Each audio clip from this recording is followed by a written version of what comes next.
Enjoy your meeting. So fun. Waiting.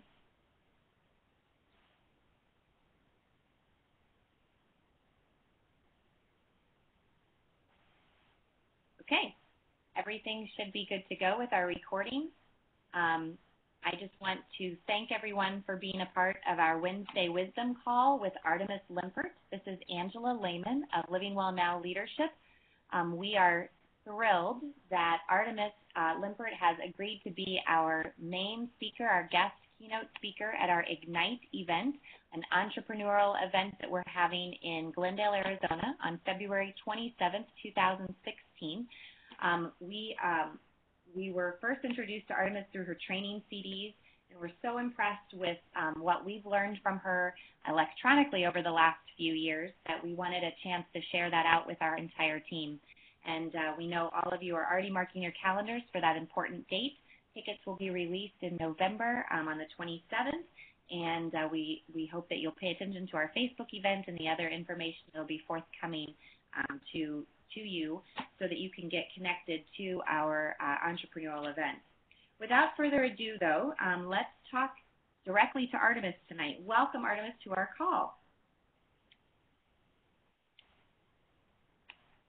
I'm not hearing. Can you hear me now? Now I can. Oh, good. Okay. Oh, Angie, it's great to be with you all today. Thank you guys for having me, because I know we are all committed to being game changers in our environments and in the world. So it's a privilege to have some time together.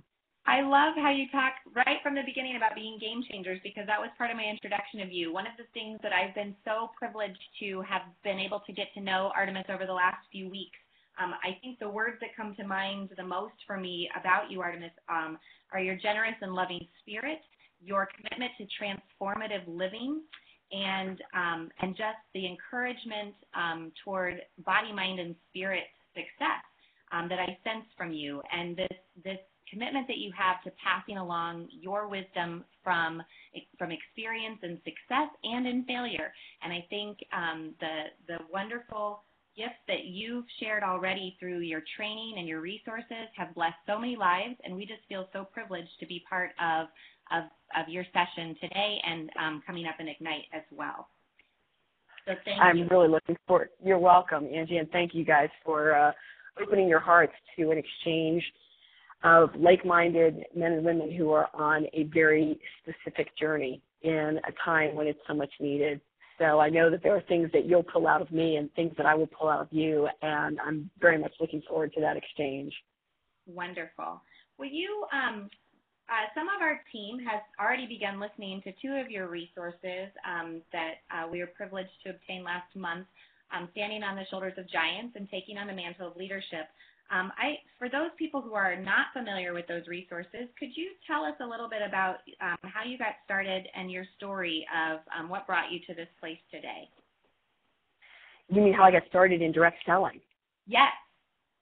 Absolutely. I had the privilege of hearing about it when I was very young, and when I first got out of high school, my sister was in a direct selling company, and I kind of right away when I was really young remember hearing about passive income and going, I get it and I want it.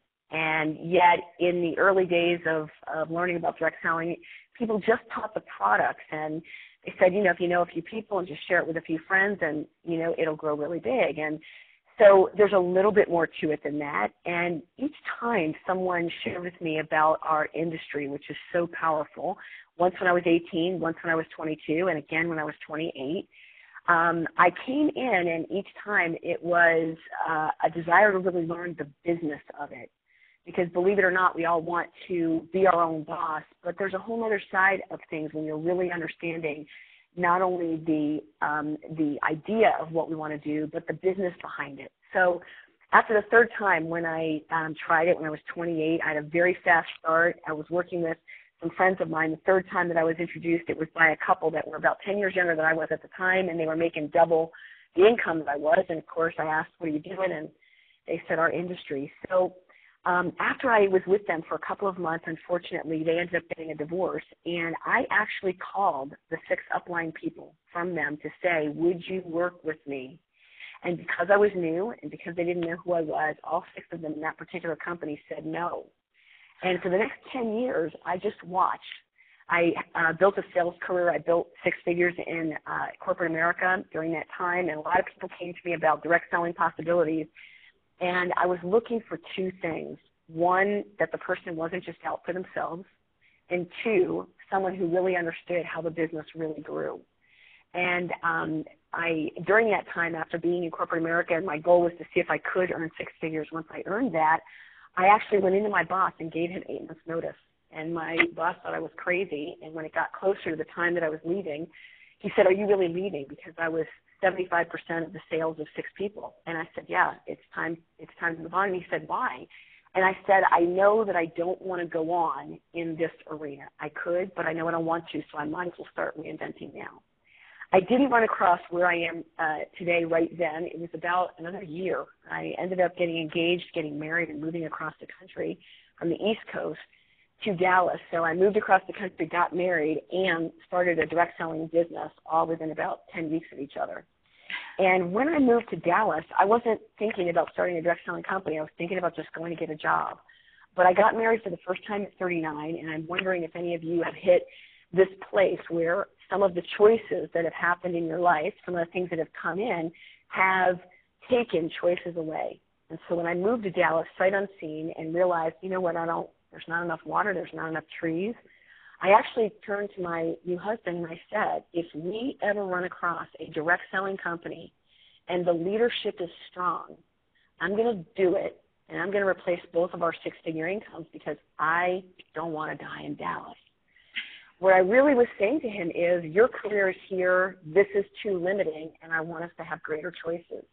And we probably all know that you've got to be careful what you say, because about 2 or 3 weeks after I said that, somebody called me about the company that I grew my business in. And so that was what kind of brought me in and how I got started. And at that point, I don't think I really understood what I really had my hands on. I was thinking that I would just do sales one more time in a residual vehicle, and this time I can complete it and be done. I really wasn't understanding the transformative nature of this vehicle and what we're really doing when we help people to create an income that outlives their own lives and creates a legacy. Ooh, I love that. And we had a strong focus of legacy last year at Ignite as well, seeing that bigger vision, that bigger purpose. And I want to just note how courageous it was of you. I think I noted that you gave your boss 8 months notice that there was a period of time that you were going to leave, right? Is that how I heard that? Yeah. I knew he could have fired me, but I wanted to give them enough notice because I knew what they needed to do to get ready for that. And I learned quite a few things through that, many of which, are things that when you go out on your own, one of the things that's so important for each one of us is the fact that you have to really stake out way before you know how you're going to get there or do it, what it is that you really want to create, what you want to give, and who you want to serve, long before you really know how it's all going to happen, And so I had gone to an event where I had set 3 goals for myself that I had no idea how all 3 of them were going to happen. And that was when I went back. My boss was someone I'd gotten to know quite well, and I sat down with him, and I just said, I'm going to be leaving by June. I just want to let you know I'll be gone. And I've set things that there's no way that these 3 things can happen here, and I want you to have enough notice that I'm not just going to give you 2 weeks. But what had made me do that was that I had set my sights on what do I really want to create, what do I really want to give, and who do I really want to serve, and then that made it very clear that that was not possible where I was sitting. And it was important for me to turn my eyes from where I was to where I wanted to go. And I had no idea how it was all going to come about. And there were quite a few lessons just within that. And I love I love the bigger picture of who you're serving through it too. I mean, I think that just speaks so highly to that transformative nature of what this business has done for all of us, is that it truly does shift how you view others that are in the business with you. Absolutely. And I'm sure, my sense is that all of us are on this call today, and we're going to be together in February because you're at a point where you're ready to push past where you are today. no matter how successful or what you've created or what you've done, there's something in you that's drawing you to push past what you've created today and even to go beyond where you might have stopped before when you had an inner knowing that it was time to move on. Yes. And, yeah, beautiful. And I like how you said, too, that it was an event where you set 3 goals for yourself and said, I don't know how the specifics of this, but this is where I know these 3 goals are burning inside me. And it prompted you to make some choices when you came back. I think some people in our group had that experience at last year's Ignite, and they're looking forward to bringing others to hear that message this year as well. Yeah, there's no question. And when you and I put ourselves around people who are ahead of us in the journey, there are several things that happen. Number one, they see you in a way that you don't necessarily see yourself, and they can draw you forward into not who you are today, but who you're becoming. Mm-hmm. And that is a very important, powerful experience when you surround yourself with people who see you for where you're going, and they hold you accountable to your greatness and to where you know you should be playing in the world.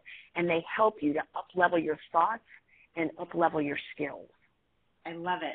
Oh, my gosh, I'm grinning from ear to ear. Up-level your skill and up-level your thoughts. There's something so true about that. And being at the event, being at Ignite, what will that offer people? Why attend an event like that? Can't we just get the notes from somebody else? Yeah, well, that's a great question. That's a great question. I want to tell you just a little bit about my story for those of you guys that are just meeting me for the first time. You know, when I started my direct selling business, I had a thought that it was going to be very similar to a new job. You know, there'd be a few new things to learn, a few new skills.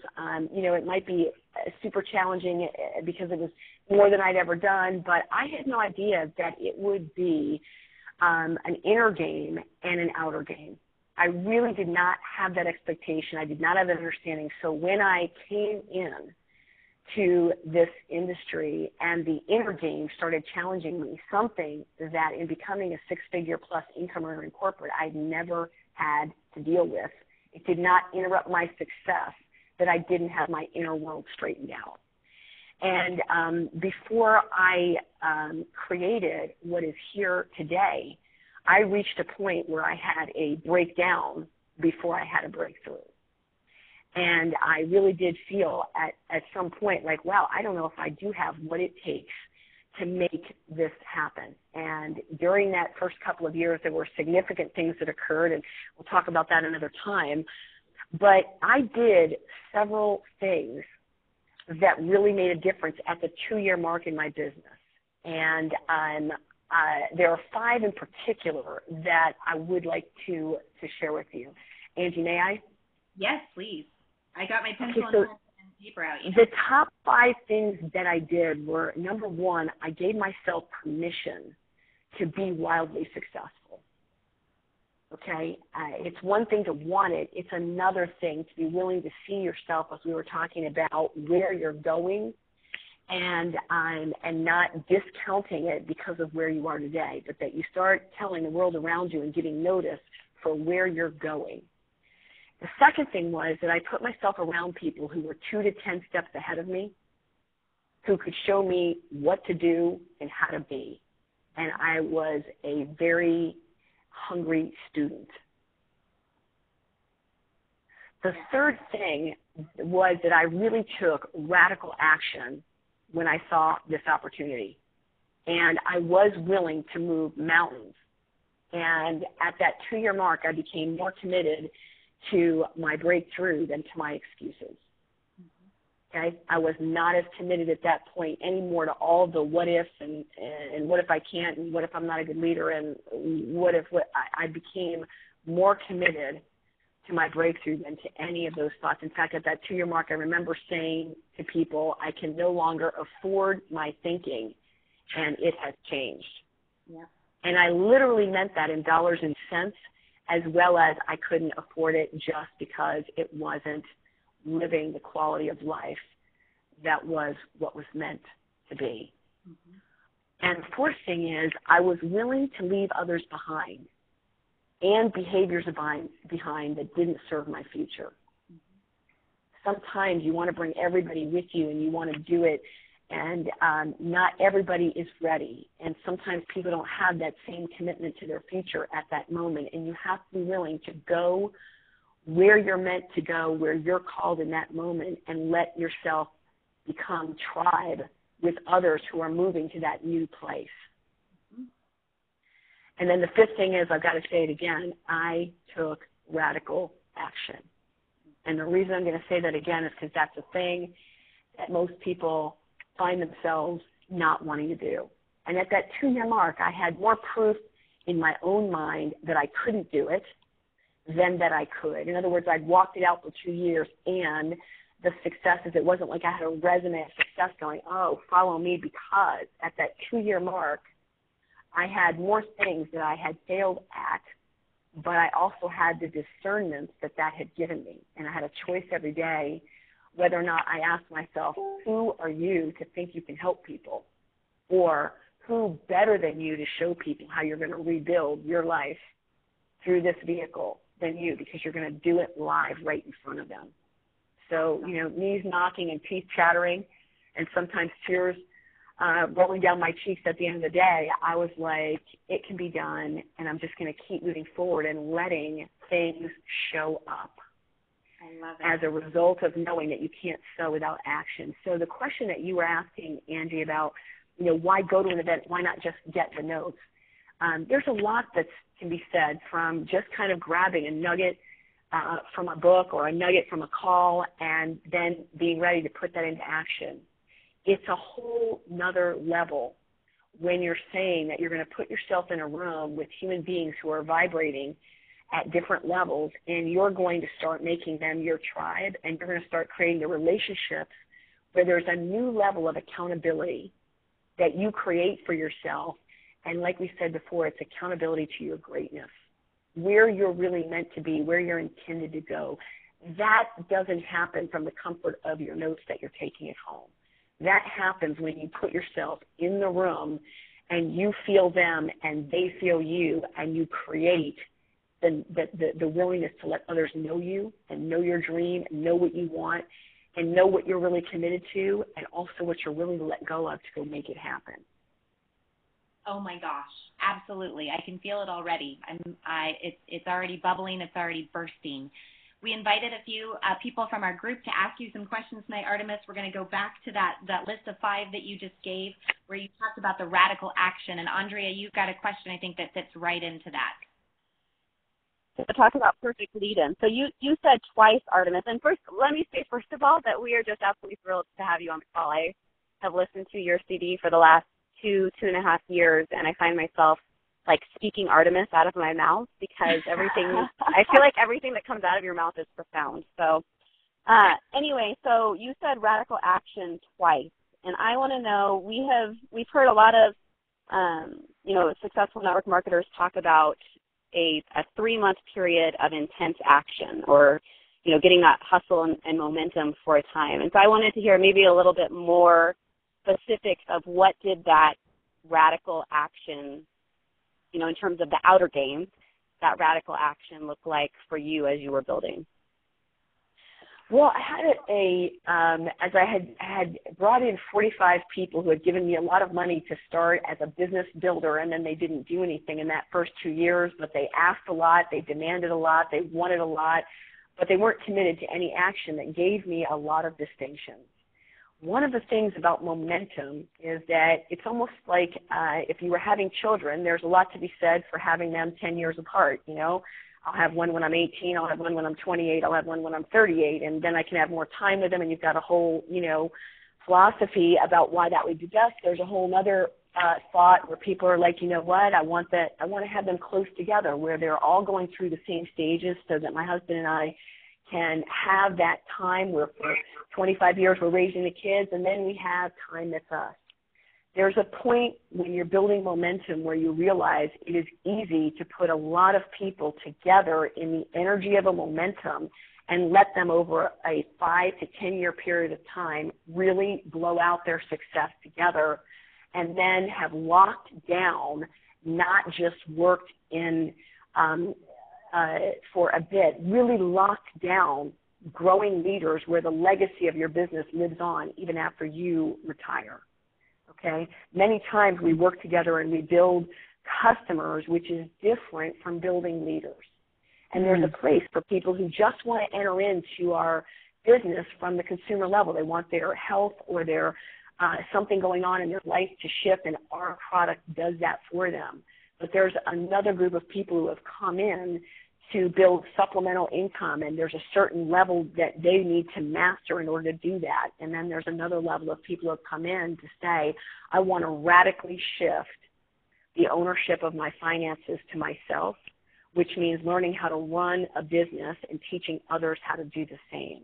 So that's going to determine the amount of time that momentum is going to be happening for you, and how my fun of it was building a lot of them together in a 4 to 5 year period of time, and then running together for a 4 or 5 year period of time and letting that blow out. You know, now within that being said, I don't want anybody to be overwhelmed, because within that you can have cycles of when you do massive action and then you give yourself a more steady schedule to rest a little bit, and then you can go into massive action again.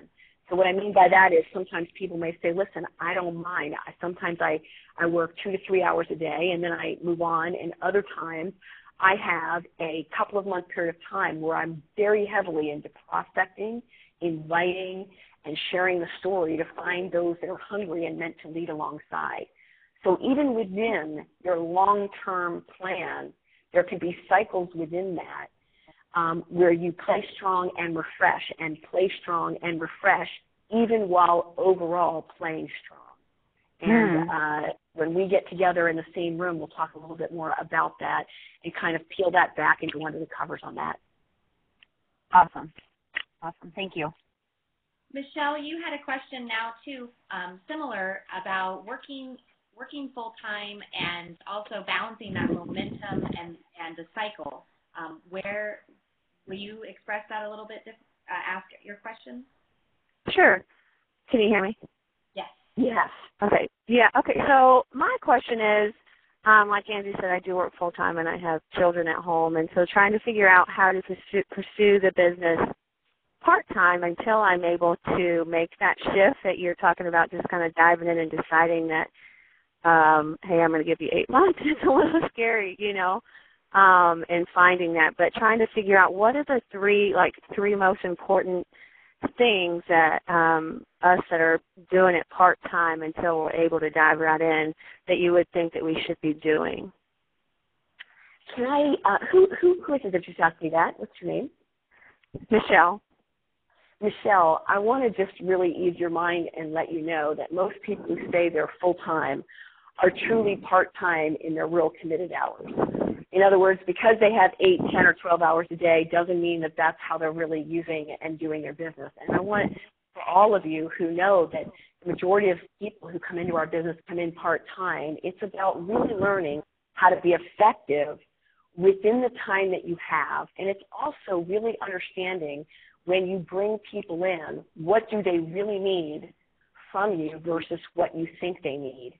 And really being able to teach people where to meet you in order to learn certain things, and then giving them the responsibility to go out and develop the skill within something you just taught them. So often we feel like if we bring more people in, it's going to require a lot more of us, rather than we create a process and a structure where people can have an on-ramp and they know where to get started and they know how to elevate their business and they know the commitments at each level of leadership, so that it doesn't really have to require 25 hours of your day to become successful. But I do really want you to know that it's learning how to be effective in the time that you have and really teaching people how to leverage the team so that they can be leveraged. This business is about leveraged actions plus leveraged thinking, creating leveraged income.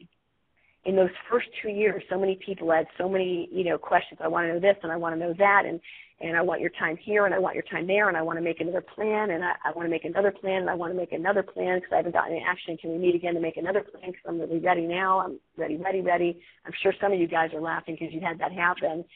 And as I began to really get some discernment, I realized I have to teach everyone how to leverage the team, because this is a team business. And instead of everybody thinking that each thing has to be done individually, people have to take advantage of the places something is taught and then go off and work it off in their business and then come back to you so that you know that the most powerful thing you can do for your team is to be in action in front of them so that they can learn to be in action in front of their team.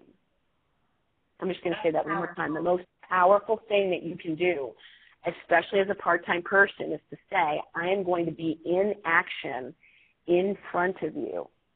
Okay? I'm going to do in front of you so that you can do in front of others, instead of when I work with you, I stop my business. We talk about business. And then when you go away, I go back to doing business. So every time I have to talk to you, it interrupts business, rather than the fact that we will just do business in front of you, and anything you want to learn, you'll learn it while we're working.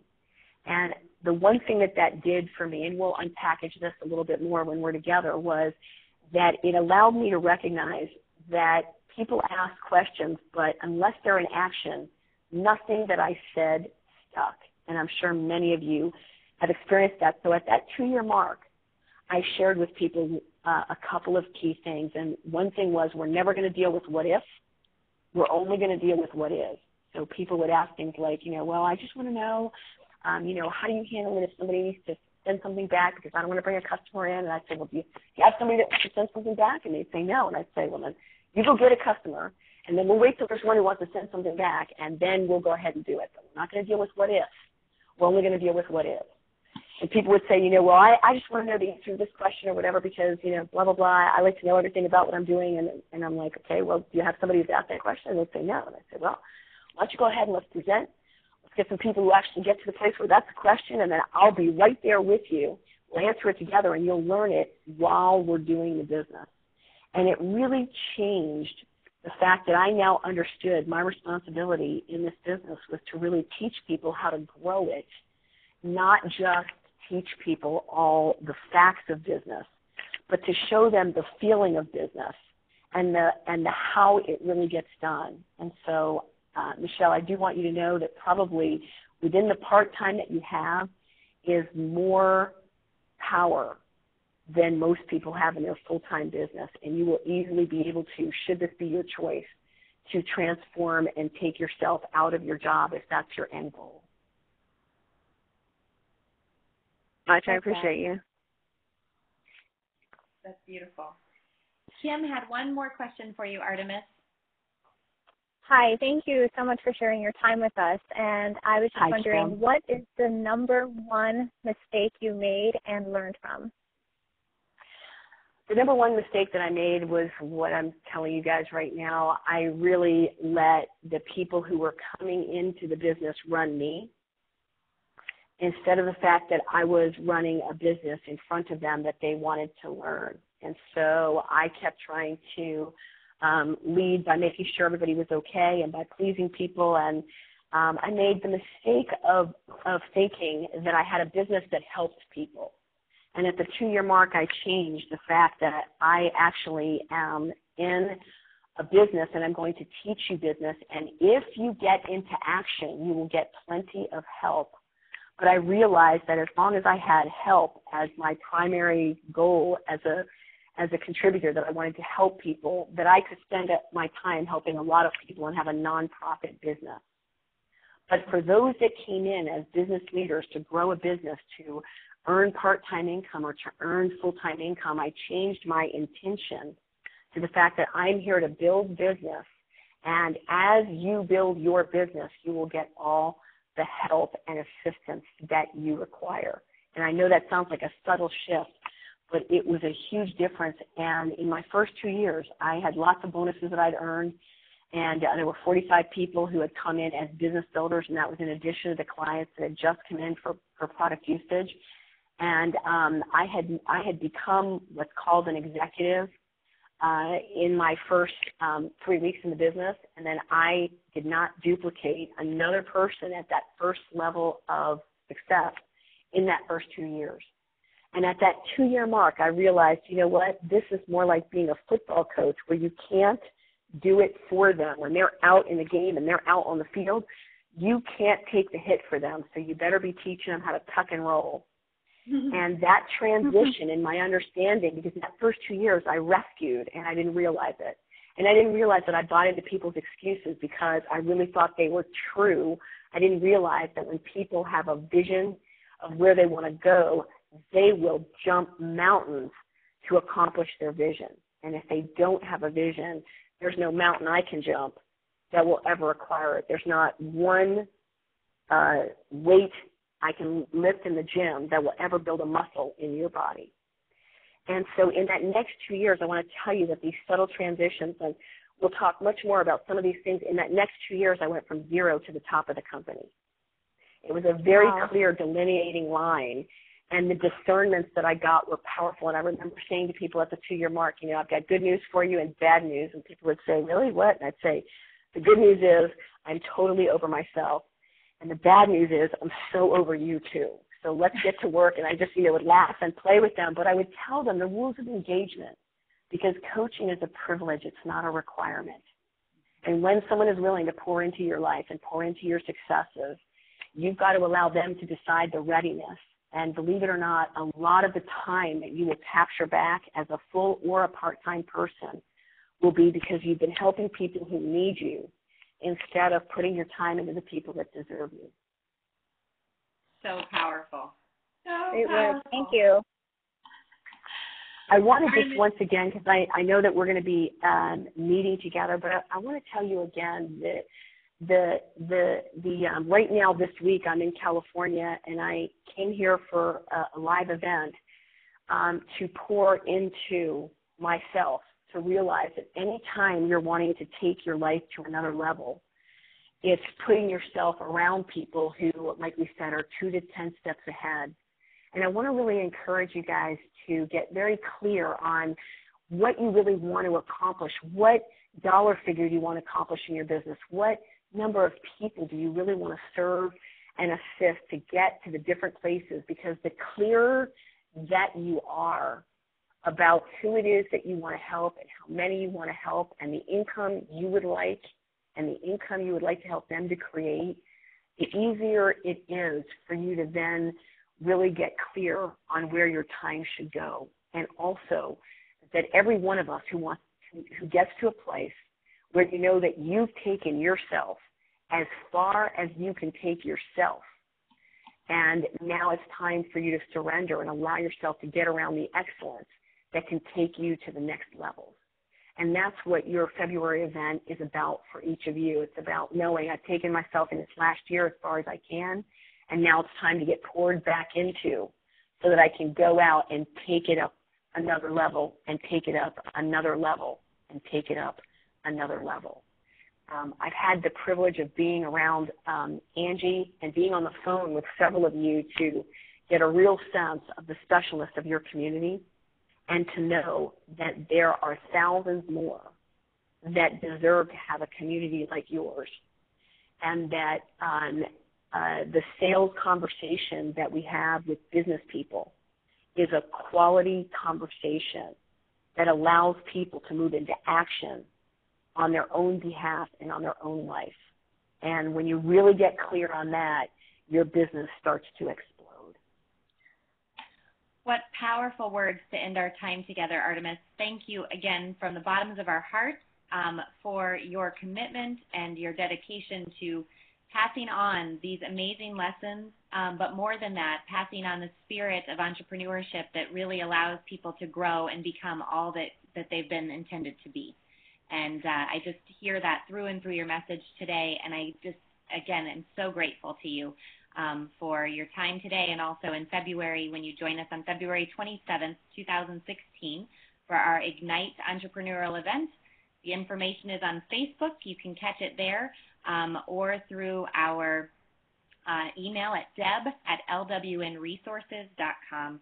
Artemis Limpert, it's been a pleasure having you on our Wednesday Wisdom Call. Again, from Living Well Now, thank you. Have a great night, everybody.